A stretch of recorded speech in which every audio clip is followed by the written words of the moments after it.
This is Decoding Learning Differences with Kimberlyn Lavelle. This episode is all about balance. Balance. A word that gets used all the time and means different things to different people. I have one friend who talks about it's not about balance because nothing can ever be balanced and you don't want it to be balanced, but in her mind, if you balance things, then you're giving the same amount of time, energy, focus to everything. And that, to me, isn't what balance is about. It's about finding where I myself am able to balance and put weight where it needs to be to balance. So I really think about, like, in yoga, it's not about symmetry when you're balancing necessarily, or it might be about finding symmetry but in unsymmetrical ways. So if you're in tree pose, both sides of your body are not doing the same thing, but you're able to find balance with little shifts. And if you are familiar with yoga, you might know what I'm talking about. If not, picture any yoga pose and you'll figure it out. So some questions for you, some things to think about, is the first thing I want you to think about is balancing your energy. So again, this to me is not about spending an equal amount of energy everywhere, but on what feels right for me, that I'm giving enough energy to everything, that it feels in balance for me. For me personally, if I spend up to 4 hours working on something, I can feel good about the amount of time I spent working. If I spend 4 hours with my kids, I can feel really good about the time I've spent with them. But I also sometimes have to work longer and sometimes don't get as much time with them. But I can balance it by making sure that when I'm with them, I am with them. And we'll talk a little bit more about that in a minute. I've kind of got more into time than energy. So if I'm balancing my energy, I'm thinking about the amount of energy that I have available to me and where I need to spend it. I need a certain amount of energy to make it through the day with my kids. And if I stay up late, I won't have enough energy for my kids. And then everyone's miserable. If I don't exercise my body, I won't have enough energy. Even though it takes energy, it also gives energy. So if I don't exercise my body, I won't have enough energy to get through my days. And then if I'm putting too much mental energy or physical energy on something, it can sap something else. So I have to be careful about the energy that I use in I'm thinking about all these things all at the same time. So if I'm trying to research something, if for the benefit of my family, I have to be careful that I'm not putting so much energy into that I'm not also able to attune to my family. If I'm putting energy into keeping the house clean, I have to make sure that it's not at the cost of depleting my energy to where I can't interact with my family. So it's really just balancing that energy and feeling like, how much can I give of my energy to this task and have enough for the things that matter the most to me, and not just seeing what's left, right? It's about having that vision of, how do I want to spend my energy? Where is my priority? And kind of planning that out first, instead of just giving too often what we do is give what's left to our families. And usually our families are our biggest priority. So we need to act like it. And even if we don't have as much time, we want to make sure that we have the energy with them when we're with them. So I kind of jumped to time earlier because it's so connected, right? But it's not exactly the same. Like, I might have to be working for 9 hours, and it takes a lot of time, but I can be careful that I save enough energy by choosing how I spend my time and making sure that I'm sleeping while eating, while exercising, that when I get with my family, I can give them a lot of energy still. But I also want to make sure that I'm allocating time in a reasonable way.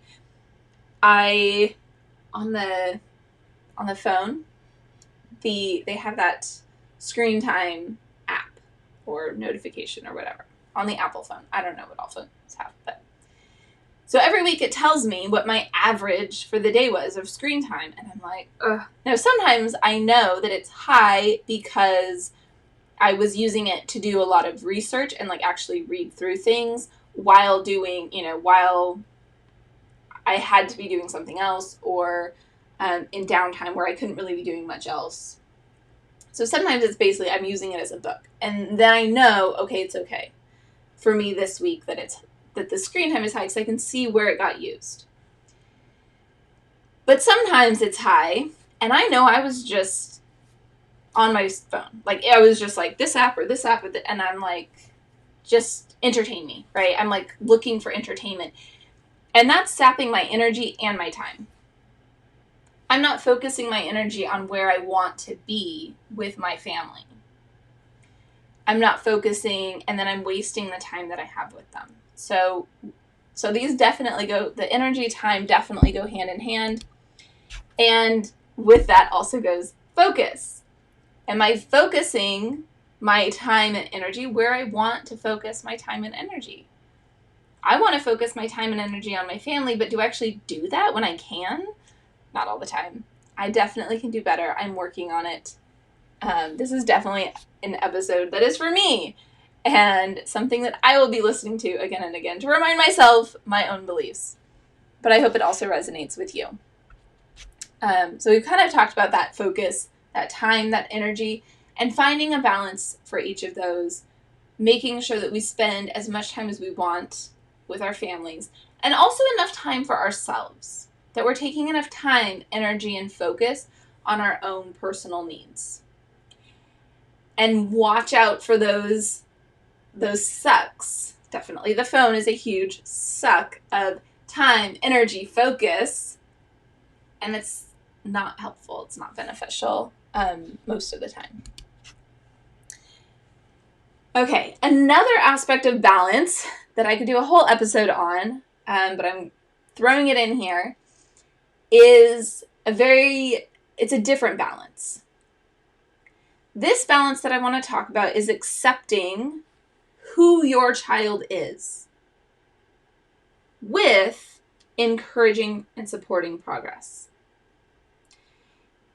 We have to be careful that we don't go to any extremes with this. Our children are who they are. They are amazing and perfect. Many of your children may be diagnosed or identified as having a disability. As we've talked about many times, you can see it as a disability. You can also see it as a differently wired brain, or it might be a physical impairment, but it's a different body, right? It's a difference.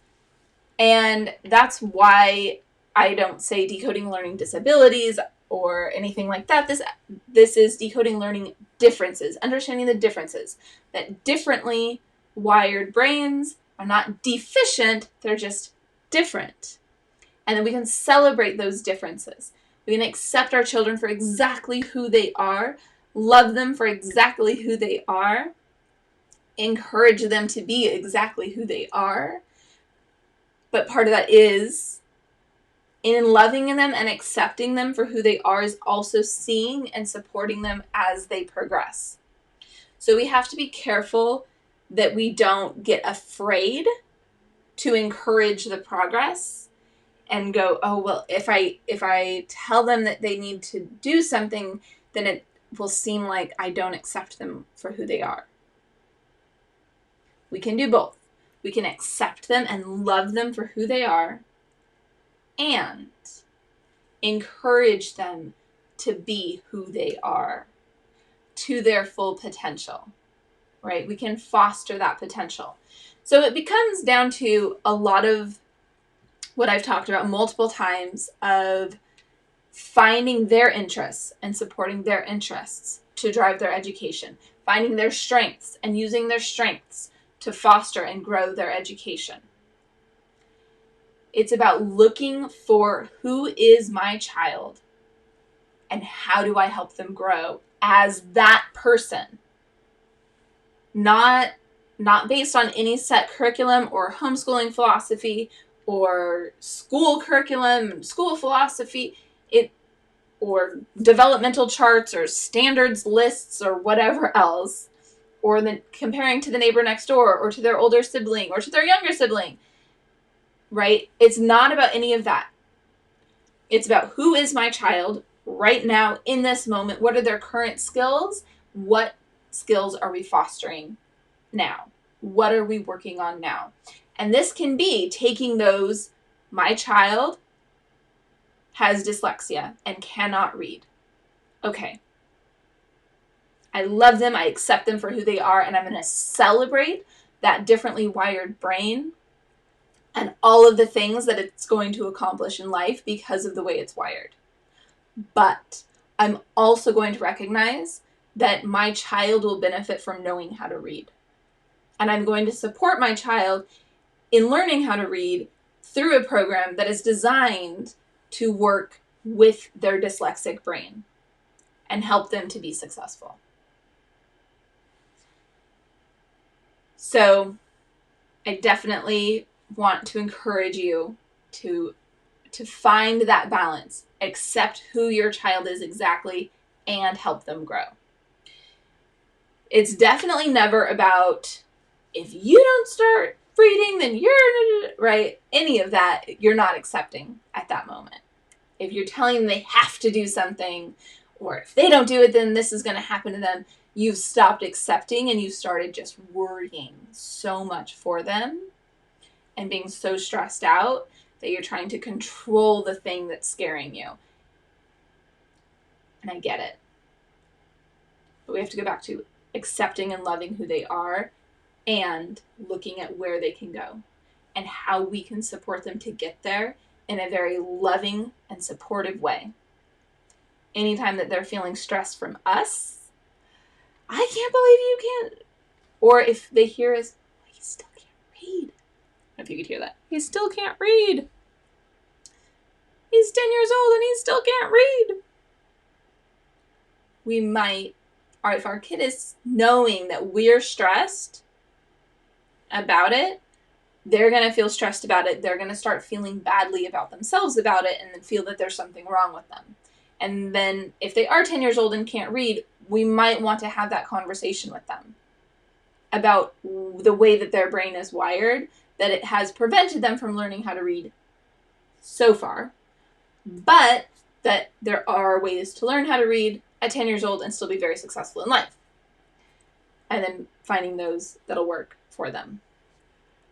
And of course, if you need help with any of that, reach out to me and let me know, and I will support you as much as I can. Okay. So I want you to really check in with yourself constantly in all of these different ways of balance. Check in with yourself and know that you are amazing.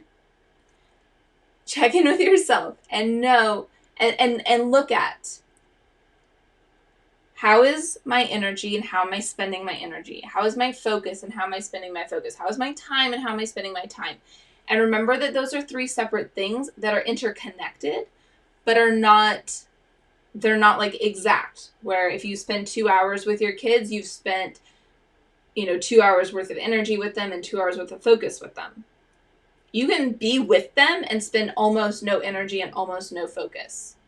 So, and maybe sometimes you need to. If you are a stay-at-home mom or dad, and you are with your kids 24 hours a day, 7 days a week, you may need to physically be with them and mentally, energetically be listening to this podcast or your favorite audiobook. You may need to balance things that way because maybe you're spending so much time with them and you don't right now have the ability to not be with them very much. But also start looking for opportunities to have some time away because you also need time for yourself and for your interests. So demonstrating that healthy balance. So check in with yourself constantly. How am I doing? How is my energy? How is my balance? How's my focus and time? How am I balancing all of that? Do I feel balanced? And then also checking in with, how am I feeling about my child right now? Am I accepting them for exactly who they are? Truly accepting them and celebrating them for exactly who they are? And am I supporting them in a meaningful and beneficial way?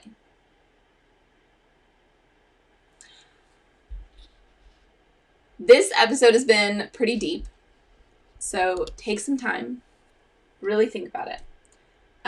So your takeaway is to balance your time, your energy, your focus, and also balance your acceptance and encouragement of your kids. And talk to me. Email me. I really love hearing from people. Email me.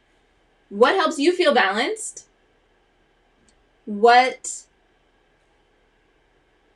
are you feeling right now around your child's education? Do you feel like you're balancing acceptance and support?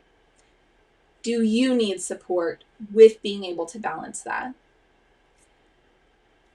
Again, email me, Kimberlyn@decodinglearningdifferences.com.